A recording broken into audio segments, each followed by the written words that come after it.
Kita cek teman-teman motor pemakaian wanita ya. Nah, filter udaranya udah kotor banget ya. Sekalian kita servis CVT, kita bongkar CVT-nya menggunakan kunci T8, buka tutupnya.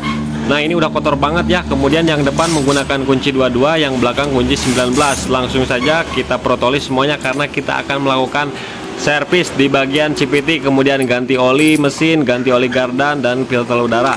Nah teman-teman, kita cek satu persatu apa saja yang rusaknya ya dan yang aus.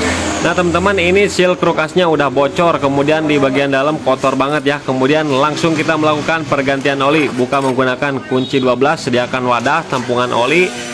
Kemudian kita buka juga pembuangan oli gardan ya menggunakan kunci 12 sama. Nah ini udah hampir kotor ya. Kemudian kita buka untuk kampas gandanya ya menggunakan kunci 39.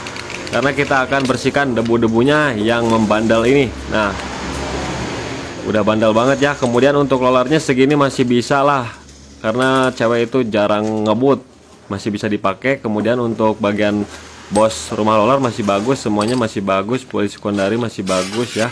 Kemudian kita sediakan BBM, bensin ya. Kemudian kita cuci semua komponen yang mau kita pakai lagi teman-teman. Nah, kita gunakan koas ya sampai bersih, sampai maksimal. Nah teman-teman, untuk crankcase sudah bersih ya. Kemudian kita buka seal krukasnya menggunakan tang snap ring. Kemudian kita pukul menggunakan obeng min untuk mencongkel bagian seal krukasnya karena kita mau ganti teman-teman. Kemudian kita lap-lap oli-oli yang sisanya ya supaya lebih bersih. Kemudian kita sediakan seal krukas baru yang original. Kemudian kita pasangkan langsung ya teman-teman.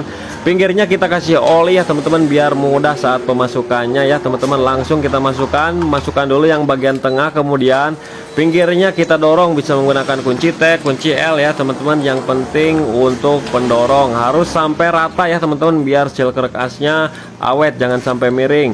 Kemudian kita lap-lap lagi, kemudian kita pasang sepinya ya, penguncinya ya menggunakan tab snap ring ulang sampai benar-benar pas di nutnya. Kemudian kita lap lagi. Nah teman-teman, ini udah saya bersihkan semuanya. Kita buka untuk bagian polisi sekundarinya. Nah ini untuk grease nya masih bagus ya, gak perlu kita ganti. Di bagian dalam pun, di bagian bearing-bearing pun template-nya masih bagus ya, nggak encer ya. Kita lumasi bearing-bearingnya menggunakan grease yang ada di dalam situ ya teman-teman.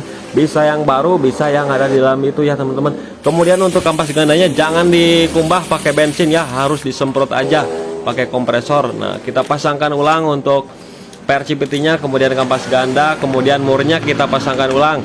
Usahakan pemasangan murnya harus lurus teman-teman, jangan sampai miring. Kalau miring nanti bisa dol ya. Kemudian kita kencangkan ya teman-teman. Di sini saya kencangkan menggunakan impact. Kalau menggunakan kunci torsi itu 45 Nm. Nah untuk slide-nya ini udah kendor banget teman-teman, udah pada kendor. Kita ganjel aja menggunakan kaleng thinner ya supaya tidak ngelotok-ngelotok gitu ya. Karena ini masih bisa dimanfaatkan sebelum kita ganti baru. Nah seperti ini cara pemasangannya ya teman-teman, jadi sangat mudah sekali. Nah kita ketok-ketok sampai masuk ya, dijamin ini udah nggak kocak lagi. Kemudian sisa-sisanya kita gunting ya pinggir-pinggirnya seperti ini.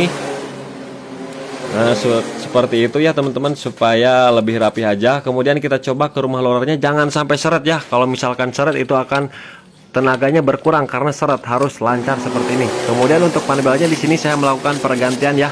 Untuk BT Street ISP kita gunakan kode ke44 ya teman-teman, karena yang lamanya itu udah retak-retak karena dari baru mau ganti sekarang. Untuk panelnya ya, untuk panel gunakan yang ori supaya lebih kuat.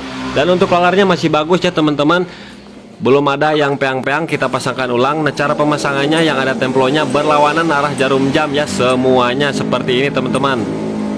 Kemudian kita pasang tutupnya, kemudian kocak-kocak, jangan sampai ngelotok-ngelotok ya. Kemudian kita kasih grease ya ataupun gemuk, masukin bosnya. Kemudian kita proses pemasangan ulang. Pemasangan panelnya seperti ini teman-teman.